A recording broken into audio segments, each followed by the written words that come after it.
adalah nikmat kubur. Inilah yang terkadang sebagian kita tidak paham, bahwa banyak bisyarat, kabar gembira yang akan didapat oleh orang-orang yang beriman di dalam kuburan.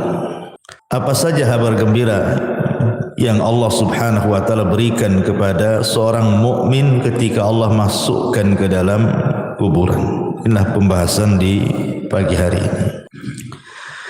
Ma'asyiral muslimin yang dimuliakan Allah Subhanahu wa taala. Pertama, kabar gembira saat kematian dulu. Disebutkan di dua surat dalam Al-Qur'an. Pertama surah An-Nahl ayat 31 dan 32, kemudian Fussilat ayat 30. Dalam surah An-Nahl Allah Subhanahu wa taala mengatakan, "Kadzalika yazzillahul muttaqin alladzina tawaffahumul malaikatu tayyibina yaqulun salamun alaikum udkhulul jannata bima kuntum ta'malun." Demikianlah Allah memberi balasan kepada orang-orang yang bertakwa. Siapa orang yang bertakwa? Yaitu orang-orang yang ketika diwafatkan oleh para malaikat dalam keadaan baik, maka mereka, para malaikat, mengatakan kepada mereka, salamun alaikum, keselamatan bagi kalian, masuklah ke dalam sorga karena apa yang kalian kerjakan. Kemudian dalam surah Fussilat ayat 30-nya Allah mengatakan, innal ladzina qalu rabbuna Allah thumma istaqamu tatanazzalu alaihimul malaikatu alla takhafu wa la tahzanu wa abshiru bil jannati allati kuntum tu'adun. Sesungguhnya orang-orang yang mengatakan Tuhan kami Allah, kemudian mereka istiqomah padanya, maka malaikat akan turun kepada mereka dengan mengatakan, janganlah kalian takut, janganlah kalian sedih, dan bergembiralah kalian dengan surga yang telah Allah janjikan kepada kalian.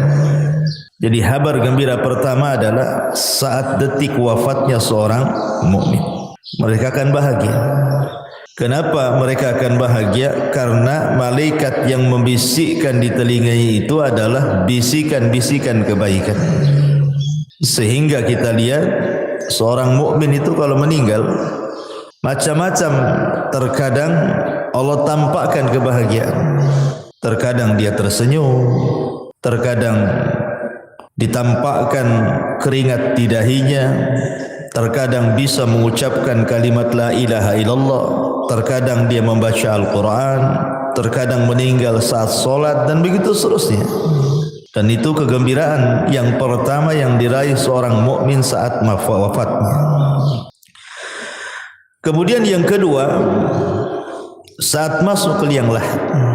Kita tahu bahwa dalam proses peristiwa-peristiwa kubur itu ada 4 peristiwa. Pertama disebut dengan dhagtatul qabri, himpitan kuburan. Yang kedua disebut fitnatul qabri, 2 malaikat yang bertanya, Munkar dan Nakir, atau disebut dengan fitnah kubur.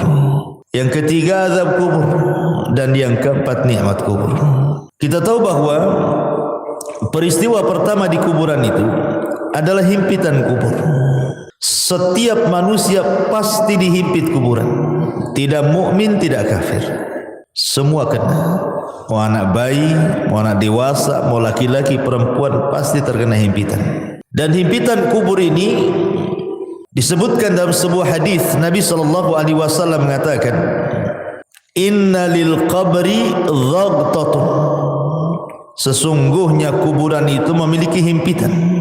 Dan himpitan kubur ini meretakkan semua tulang belulang, bahkan meretakkan semua persendian, sehingga dia akan menjerit yang tidak ada yang tahu jeritannya kecuali selain manusia dan jin.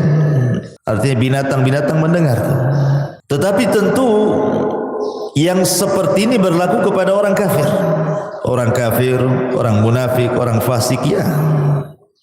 Tetapi himpitan kubur bagi orang-orang yang beriman adalah himpitan kebahagiaan. Sehingga para ulama ketika membicarakan tentang himpitan bagi orang-orang yang beriman itu layaknya seorang ibu saat memeluk bayinya. Karena kita semua berasal dari tanah. Jadi tanah itu diibaratkan ibu kita. Jadi kalau kita masuk kuburan dihimpit itu seolah-olah ibu sedang memeluk bayinya.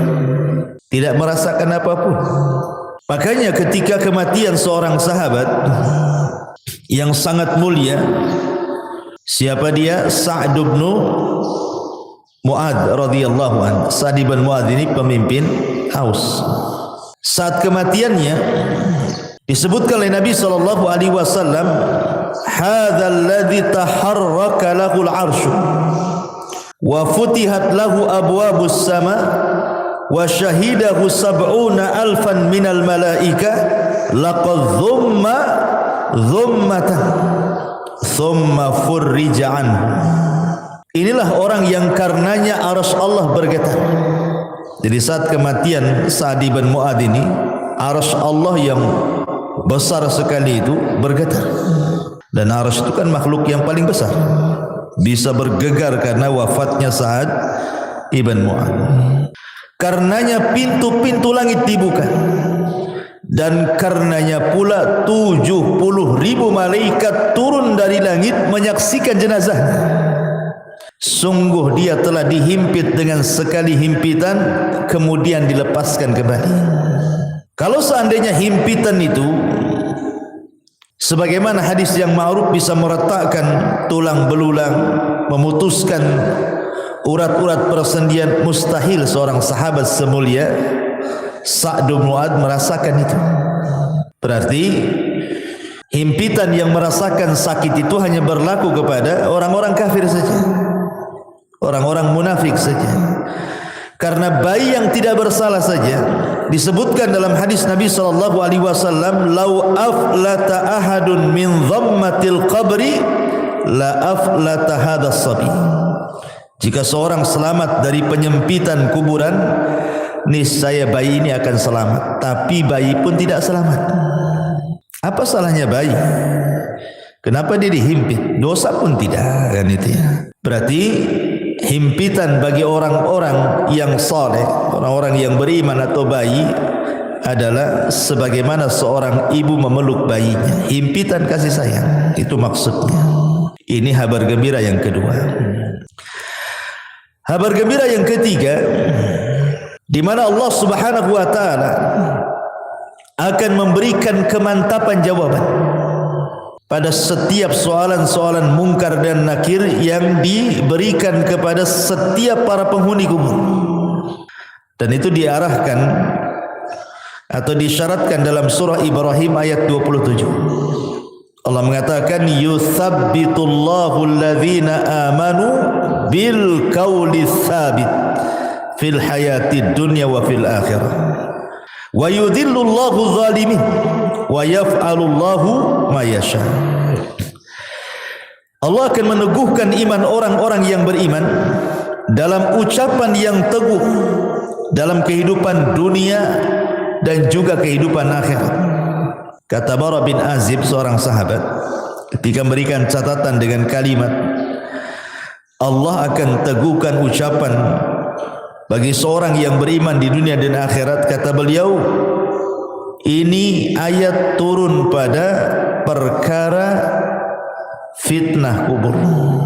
Jadi orang-orang yang beriman apabila ditanya siapa Rabbmu, maka dia langsung menyaut Allah. Siapa nabimu? Langsung menyaut Muhammad. Apa agamamu? Langsung menyaut Islam. Siapa yang bisa menjawabkan ini? Memang kalau di dunia mudah saja menghafalkan, tetapi bukan berarti di akhirat semua bisa menjawab, tidak. Yang memantapkan jawaban itu Allah. Jadi Allah yang membuat kita mantap jawabannya, bukan pengetahuan kita, gitu maksudnya. Allah yang memantapkan, karena di sini kalimatnya yutsabbitullahu, Allah menetapkan, memantapkan Artinya Allah yang menjadikan kita ini mampu menjawab. Dan itu khusus bagi orang-orang yang beriman. Berarti ini kabar gembira yang ketiga. Allah memberikan kemantapan.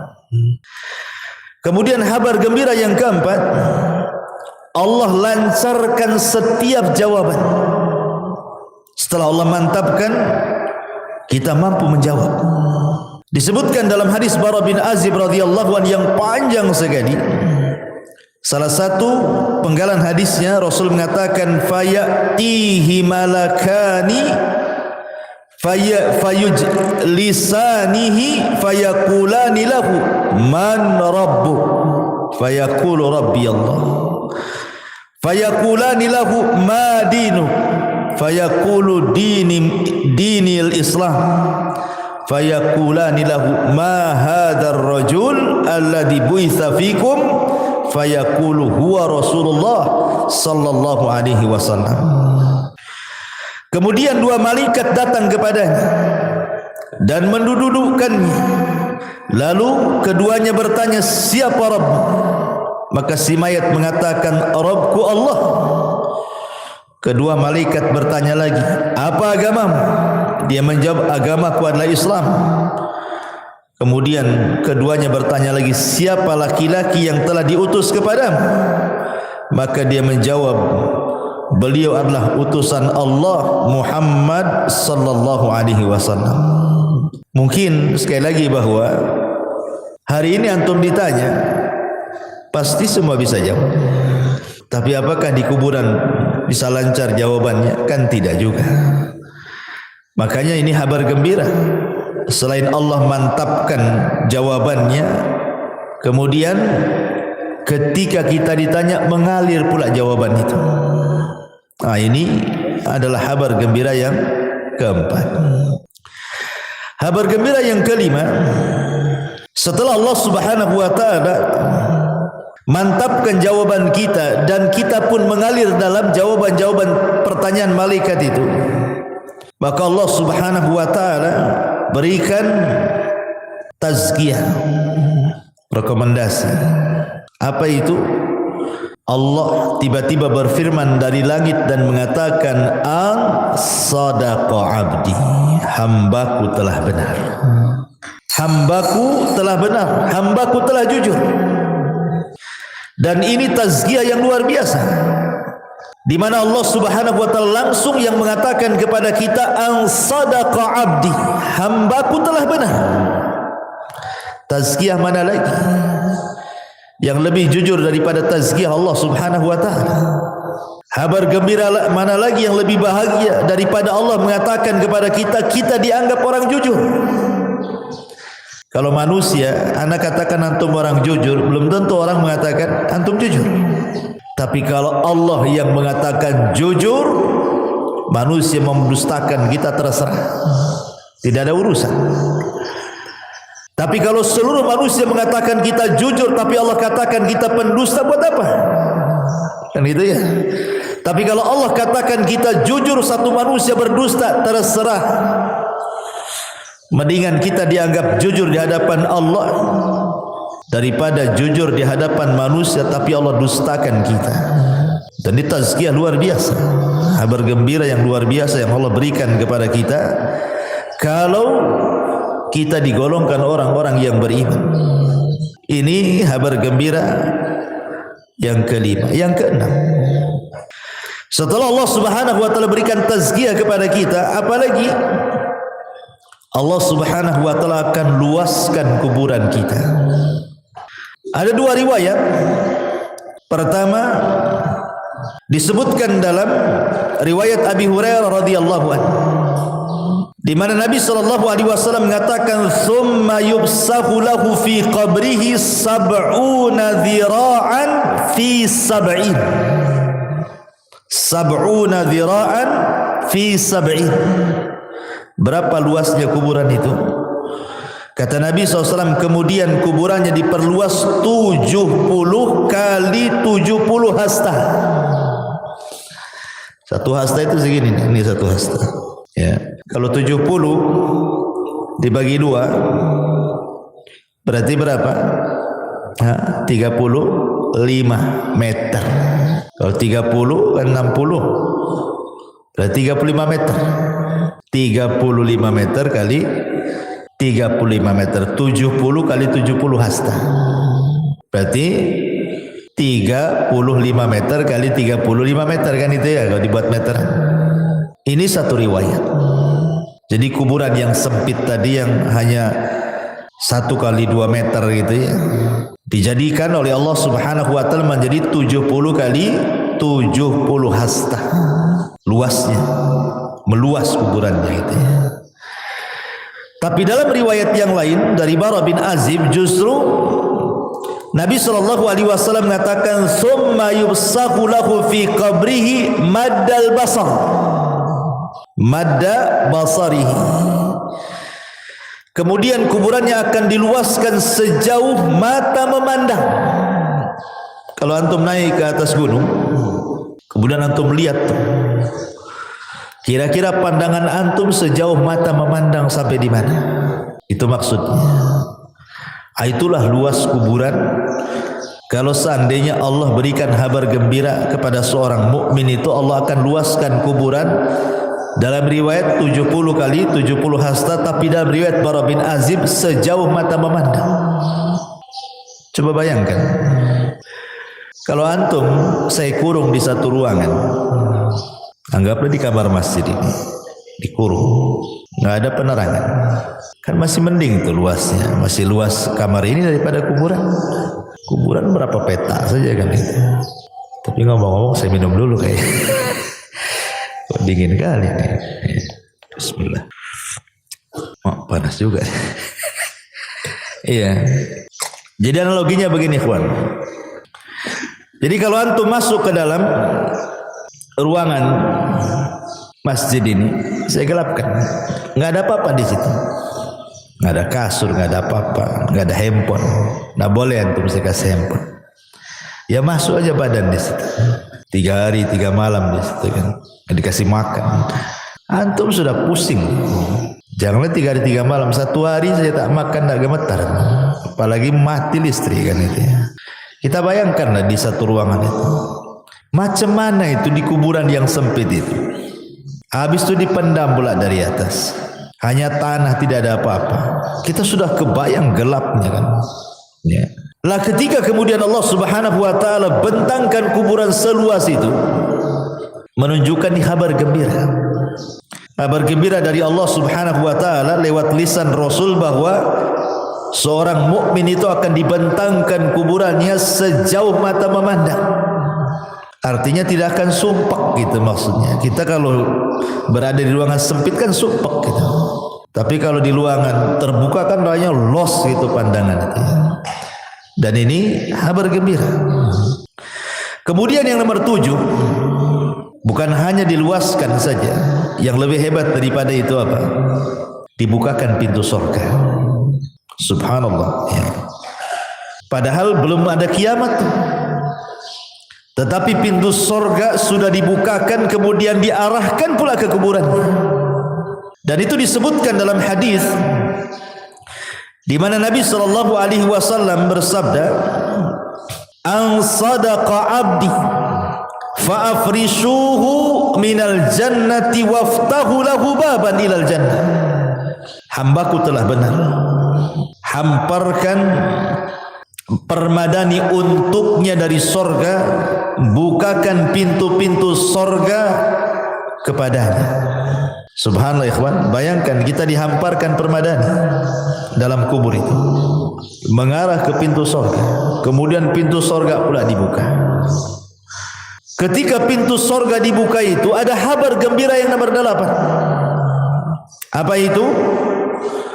Allah Nabi sallallahu alaihi wasallam mengatakan, wa albisuhu minal jannah.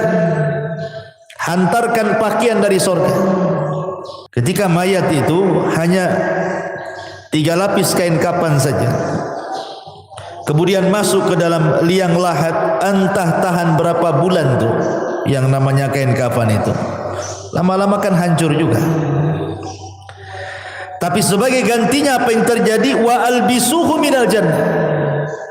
Allah Subhanahu wa taala akan pakaikan kepadanya pakaian dari sorga, dan pakaian dari sorga itu semuanya sutra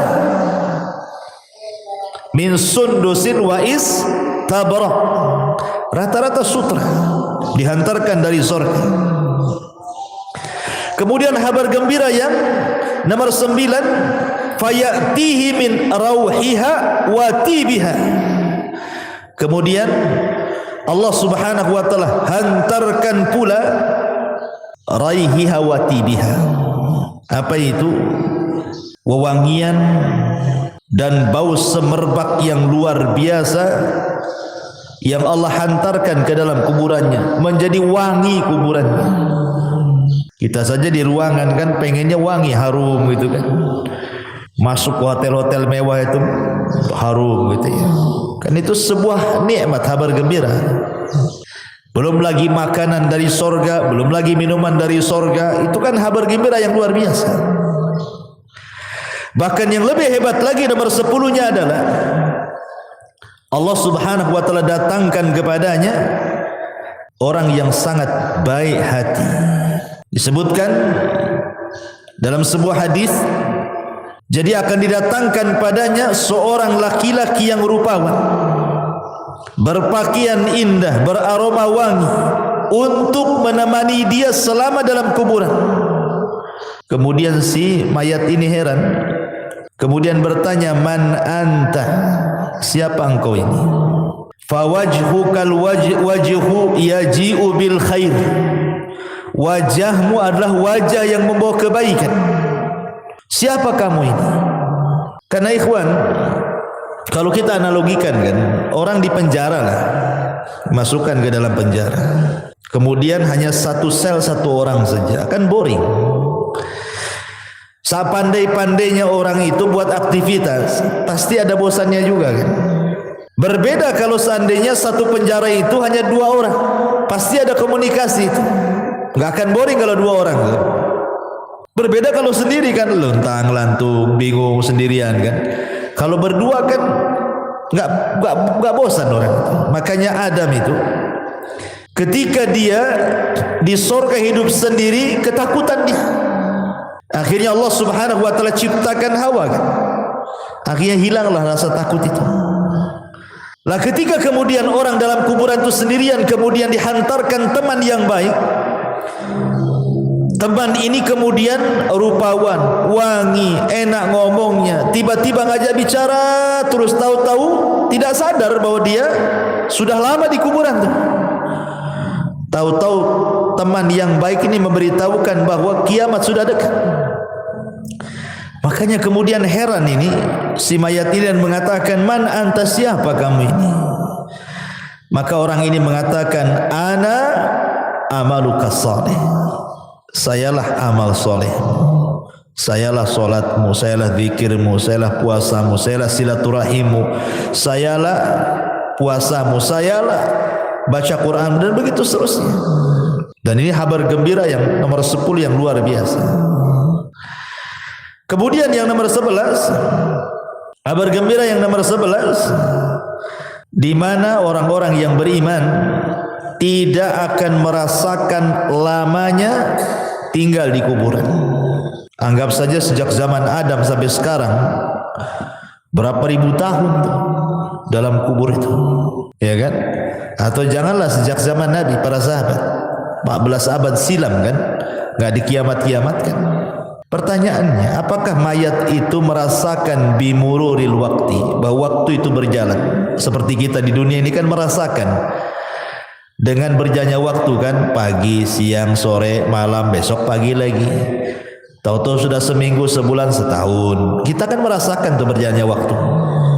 Pertanyaannya, apakah orang yang di kuburan itu merasakan berjalannya waktu?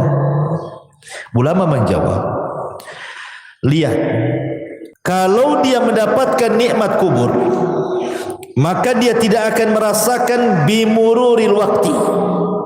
Waktu yang berjalan tidak akan dirasakan bagi dia. Dan itu disyaratkan dalam kisah Ashabul Kahfi dan kisah Uzair dalam Al-Quran yang ditidurkan 1 abad. Kan ditanya itu, kam labista, berapa lama kau tidur kan? Dia mengatakan labistu yauman atau ba'du yaum.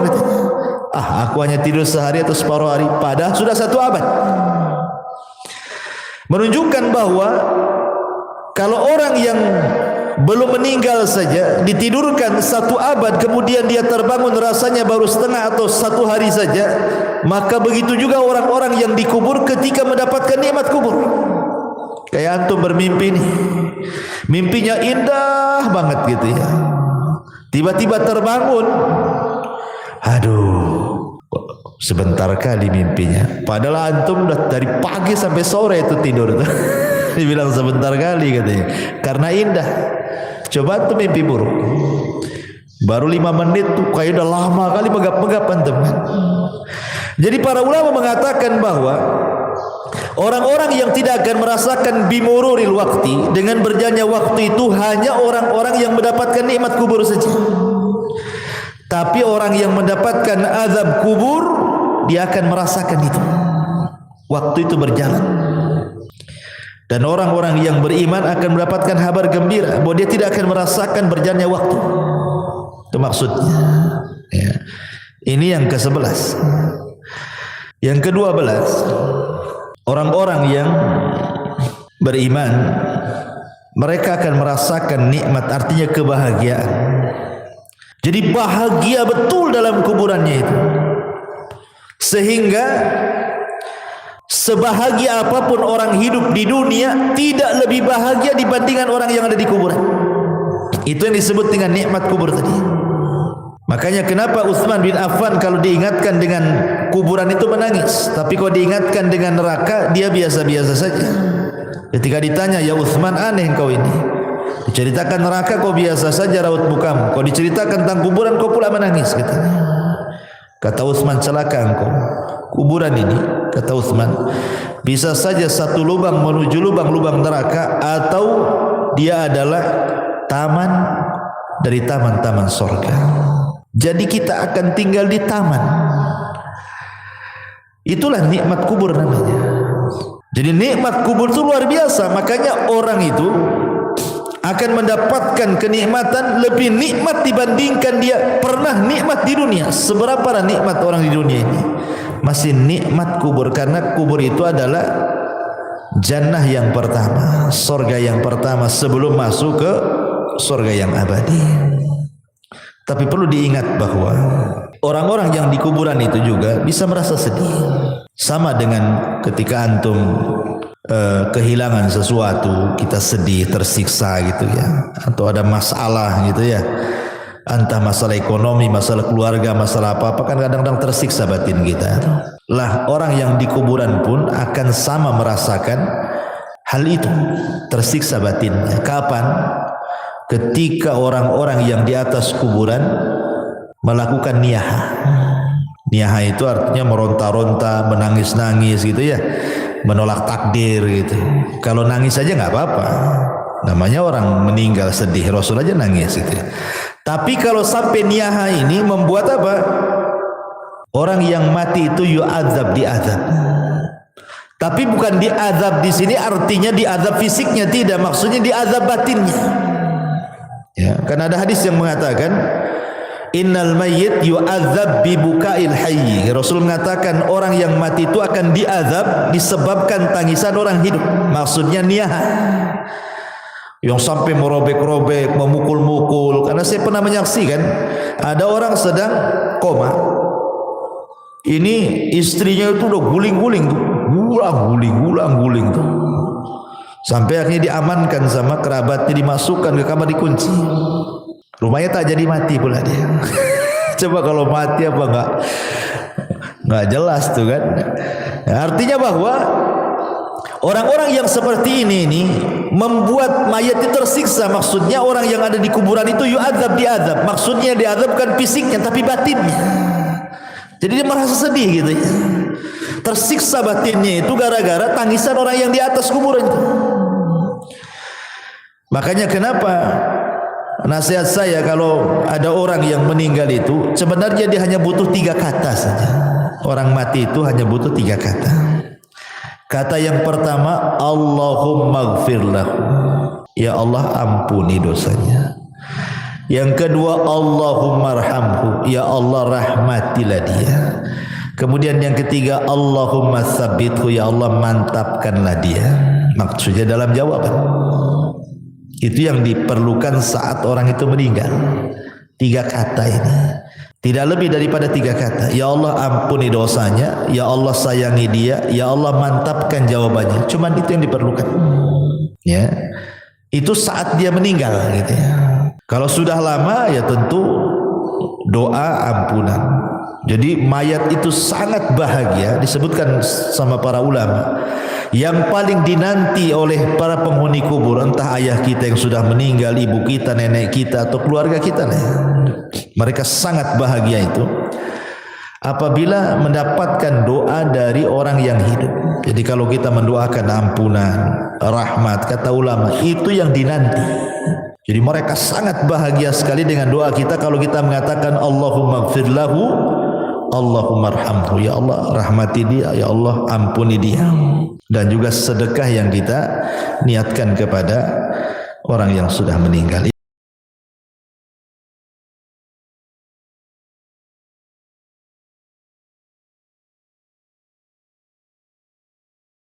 Subhanallah walhamdulillah wala ilaha illallah wallahu akbar. Subhanallah